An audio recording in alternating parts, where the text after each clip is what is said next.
দর্শক, আপনাদেরকে এখন আমি আমার পালিত যে হাঁসগুলা, সেই হাঁসগুলাকে মাঝে মধ্যে এই নিয়ে বের হই, সেটা আপনাদেরকে দেখাবো। তো আসুন আপনারা আমার সাথে সাথে। আমার হাঁস, এগুলো কি হাঁস বলে আপনারা আপনারাই বলবেন কমেন্টের মধ্যে ইনশাল্লাহ। দেখেন কয়টা, একটা, দুইটা, তিনটা, চারটা, পাঁচটা, ছয়টা হাঁস।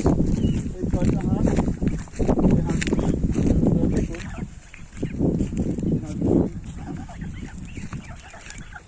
এই হাঁসগুলি নিয়ে আমরা খেলা করি সবসময়। এবং এই হাঁসগুলো একটা বড়, একটা ছোট, আর একটা বড়, এগুলি সবসময় আশেপাশেই থাকে।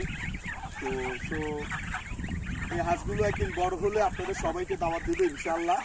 তো আপনারা যারা আপনারা বাড়িতে থাকেন, আপনাদের কাছে একটাই আবেদন থাকবে, আপনারা কোনো না কোনো কিছু করবেন, কোনো সমস্যা নাই। হাঁস পালেন, মুরগি পালেন, খামার করেন, গাছ লাগান, অবশ্যই কিছু না কিছু করবেন। খালি জায়গা থাকলে আপনারা আপনাদের বাড়িতে নানান ধরনের কিছু করতে পারেন, ছোট ছোট কাজ, কোনো সমস্যা নেই।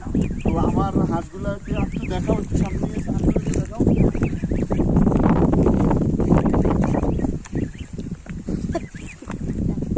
বাসায় যাও, বাসায় যাও, বাসায় যাও, বাসায় যাও। তো আমার হাঁসগুলা কার কেমন লাগছে অবশ্যই আপনারা লাইক, কমেন্ট এবং অন্যকে শেয়ার করে দেখার সুযোগ করে দিবেন। ইনশাল্লাহ দেখা হবে কোনো এক ভিডিওতে। আপনারা সবাই ভালো থাকবেন, সুস্থ থাকবেন। আল্লাহ হাফেজ।